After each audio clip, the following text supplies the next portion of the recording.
کیا آپ نے کبھی سوچا کہ اگر آپ کے ہاتھ میں ایک ایسا چراغ آ جائے جو 3 خواہشیں پوری کر سکے تو آپ کیا مانگتے؟ دولت، محل یا محبت؟ لیکن آج جو کہانی میں آپ کو سنانی جا رہا ہوں یہ صرف خواہشوں کی کہانی نہیں، یہ ایک ایسی شہزادی کی کہانی ہے جس نے وہ چیز مانگی جو کوئی جن بھی نہیں دے سکتا تھا، اور ایک ایسی نوجوان کی جسے دنیا نے کچھ نہیں سمجھا مگر اس کے دل میں ایک خزانہ چھپا تھا۔ تو تیار ہو جائیں کیونکہ یہ کہانی آپ کو آخر تک باندھے رکھے گی۔ بہت پرانے زمانے کی بات ہے جب ستارے ابھی قریب ہوا کرتے تھے اور جن صرف کہانیوں میں نہیں بلکہ چراغوں میں بند رہتے تھے۔ عرب کی صحرا کی بیچوں بیچ ایک شہر تھا جس کا نام سمرقند الذہب یعنی سونے کا سمرقند تھا۔ یہ شہر اتنا خوبصورت تھا کہ رات کو اس کے محلوں کی روشنی ستاروں کو بھی شرماتی تھی۔ اسی شہر کی ایک تنگ گلی میں رہتا تھا علاؤالدین، ایک غریب مگر ذہین نوجوان جس کی ماں ایک بوڑھی عورت تھی اور باپ بچپن میں ہی گزر چکا تھا۔ علاؤالدین بازار میں پھل بیچتا، کبھی کبھی جادوگروں کی ٹوپیاں اٹھاتا اور رات کو چھتوں پر لیٹ کر ستاروں سے باتیں کرتا۔ ایک دن بازار میں بھیڑ لگی ہوئی تھی۔ ایک پراسرار تاجر جس کی داڑھی کالی اور آنکھیں سرخ تھیں آیا اور اس نے علاؤالدین کو آواز دی، اے نوجوان، کیا تجھے دولت چاہیے؟ علاؤالدین نے مسکرا کر کہا، کسے نہیں چاہیے۔ تاجر نے کہا، تو میرے ساتھ چل، میں تجھے وہ دکھاؤں گا جو کسی انسانی آنکھ نے نہیں دیکھا۔ علاؤالدین جانتا تھا کہ انجان آدمی پر بھروسہ نہیں کرنا چاہیے، مگر ایک عجیب کشش تھی اس تاجر میں، اور شاید یہی غلطی تھی یا شاید یہی تقدیر تھی۔ تاجر جو دراصل ایک کالا جادوگر مرخانہ تھا، علاؤالدین کو شہر سے دور پہاڑوں میں لے گیا۔ وہاں اس نے ایک خاص منتر پڑھا اور زمین لرزی۔ ایک دروازہ کھلا، زمین کے اندر جاتا ہوا اندھیری میں ڈوبا ہوا۔ نیچے جا، جادوگر نے کہا، اور وہاں ایک پرانا تانبے کا چراغ ملے گا، وہ اٹھا لانا، باقی سب کچھ لے لینا، سونا، ہیرے، جواہرات، مگر وہ چراغ مجھے دینا۔ علاؤالدین اندر گیا۔ وہاں کا نظارہ حیرت انگیز تھا، درخت جن کی پتی ہیروں کی تھی، فرش جو یاقوت سے جڑا تھا، اور ہوا میں ایک عجیب خوشبو۔ مگر علاؤالدین نے سونا نہیں اٹھایا، اس نے صرف وہ پرانا میلا تانبے کا چراغ اٹھایا۔ جب وہ واپس آنے لگا تو جادوگر نے بے صبری سے ہاتھ بڑھایا۔ علاؤالدین نے چراغ اوپر سے دینے سے انکار کیا، پہلے باہر نکلنا چاہتا تھا۔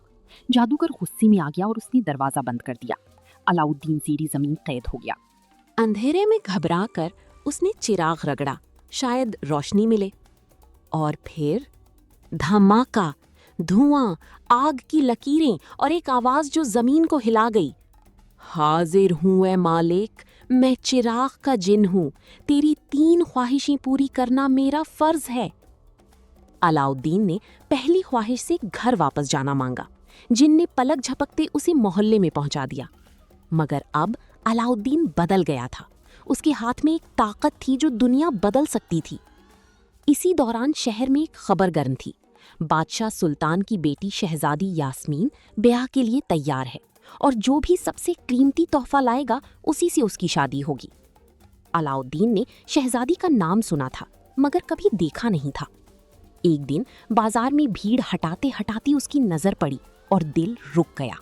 شہزادی یاسمین، سبز آنکھیں، سیاہ بال، اور چہرے پر ایک ایسی تھکاوٹ جو کہتی تھی میں محل میں ہوں مگر آزاد نہیں۔ علاؤالدین کو محبت ہو گئی، مگر یہ محبت صرف حسن سے نہیں تھی۔ اس نے شہزادی کی آنکھوں میں وہ اداسی دیکھی جو اس کی اپنی غربت سے مختلف نہیں تھی۔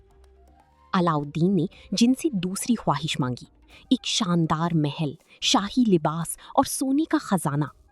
جن نے کہا، مالک، خواہش پوری ہو گئی، مگر ایک بات یاد رکھنا، جو چیز جھوٹ پر بنے وہ زیادہ دیر نہیں ٹکتی۔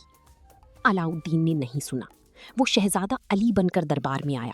بادشاہ متاثر ہوا۔ شہزادی یاسمین نے علاؤالدین کو دیکھا اور اسے بھی کچھ عجیب سا لگا۔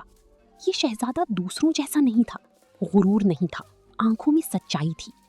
شادی طے ہو گئی، مگر شہزادی نے ایک رات علاؤالدین سے کہا، تم کون ہو؟ سچ بتاؤ، میں محلوں کی جھوٹ سے تھک چکی ہوں۔ علاؤالدین کا دل ڈوبا، وہ سچ بولنا چاہتا تھا مگر ڈرا۔ دوستوں، اگر کہانی اچھی لگ رہی ہے تو ابھی لائک کریں اور ہمارے چینل کو سبسکرائب کریں، کیونکہ آگے جو ہوگا وہ آپ نے سوچا بھی نہیں ہوگا۔ بیل آئیکن بھی دبائیں تاکہ کوئی کہانی مس نہ ہو۔ جب علاؤالدین اور یاسمین کی شادی کی تیاریاں ہو رہی تھیں، وہ کالا جادوگر مرغانہ واپس آ گیا۔ اس نے پتہ لگا لیا تھا کہ چراغ علاؤالدین کے پاس ہے۔ ایک رات جب علاؤالدین محل سے باہر تھا، مرغانہ نے بوڑھی عورت کا بھیس بدلا اور محل میں آیا۔ شہزادی یاسمین کو بہلا کر اس نے کہا، نیا چراغ دو، پرانا لو، بازار والا کاروبار ہے۔ یاسمین کو چراغ کی اہمیت نہیں معلوم تھی، اس نے بدل لیا۔ مرغانہ نے چراغ ہاتھ میں لیتے ہی جن کو بلایا اور حکم دیا، اس پورے محل کو شہزادی سمیت میرے ملک میں لے جاؤ، اور پلک جھپکتے محل غائب ہو گیا۔ جب علاؤالدین واپس آیا تو صرف خالی زمین تھی۔ وہ گھٹنوں پر گر گیا۔ علاؤالدین کے پاس اب چراغ نہیں تھا، جن نہیں تھا، محل نہیں تھا، مگر دل میں یاسمین تھی۔ اس نے تنہا سفر شروع کیا، بے سواری، بے زادے راہ، صحراؤں میں چلا، پہاڑوں کو پار کیا، سمندر کنارے رویا۔ راستے میں ایک بوڑھے درویش ملے۔ کیا ڈھونڈ رہے ہو بیٹا؟ انہوں نے پوچھا۔ وہ جو میری تھی اور میں نے کھو دی، درویش نے کہا۔ جو تم نے جادو سے بنایا وہ جادوگر لے گیا، مگر جو تمہارے اندر ہے، حوصلہ، محبت، سچائی، وہ کوئی نہیں لے سکتا، اسی سے لڑو۔ علاؤالدین کو احساس ہوا اس نے ہمیشہ جن پر بھروسہ کیا، خود پر نہیں۔ علاؤالدین نے مرغانہ کا محل ڈھونڈ لیا، ایک پہاڑ کی چوٹی پر، طوفانوں میں گھرا ہوا۔ وہ چپکے سے اندر داخل ہوا۔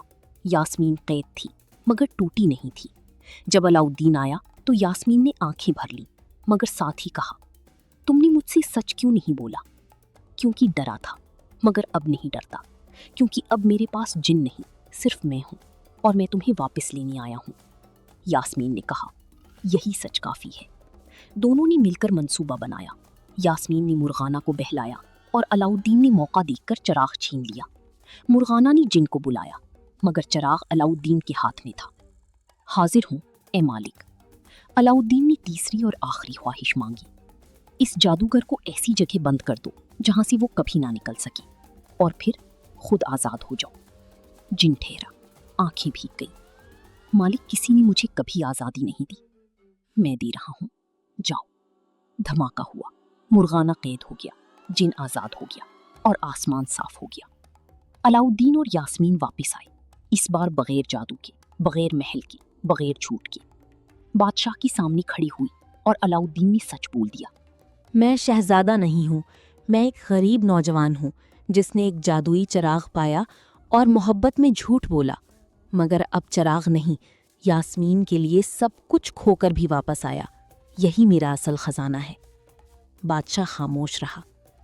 یاسمین نے باپ کا ہاتھ تھاما اور کہا، ابا جان، اس نے بے چراغ آ کر مجھے بچایا۔ یہ وہ شخص ہے جو محبت کرتا ہے، نہ کہ جادو۔ بادشاہ نے علاؤالدین کی آنکھوں میں دیکھا اور مسکرا دیا۔ شادی ہوئی، مگر اس بار جادو کے بغیر۔ علاؤالدین نے اپنی محنت سے زندگی بنائی، یاسمین نے اس کے ساتھ ہر مشکل میں ہاتھ تھاما، اور وہ پرانا چراغ علاؤالدین نے اسے سمندر میں پھینک دیا، کیونکہ اسے پتہ چل گیا تھا کہ سب سے بڑی طاقت خود کے اندر ہوتی ہے۔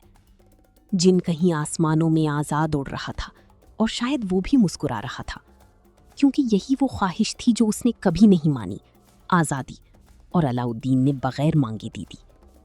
دوستوں، کیا آپ کو یہ کہانی پسند آئی؟ اگر ہاں تو ابھی یہ کام کریں، لائک کریں تاکہ ہم جانیں آپ کو کیسی کہانیاں پسند ہیں، سبسکرائب کریں تاکہ اگلی کہانی سب سے پہلے آپ تک پہنچے۔ کامنٹ میں بتائیں علاؤالدین نے جن کو آزاد کیا، یہ فیصلہ صحیح تھا یا غلط؟ شیئر کریں، کسی دوست کو بھیجیں جو کہانیاں پسند کرتا ہو۔ اگلی کہانی اس سے بھی زیادہ دلچسپ ہوگی۔ ملتے ہیں۔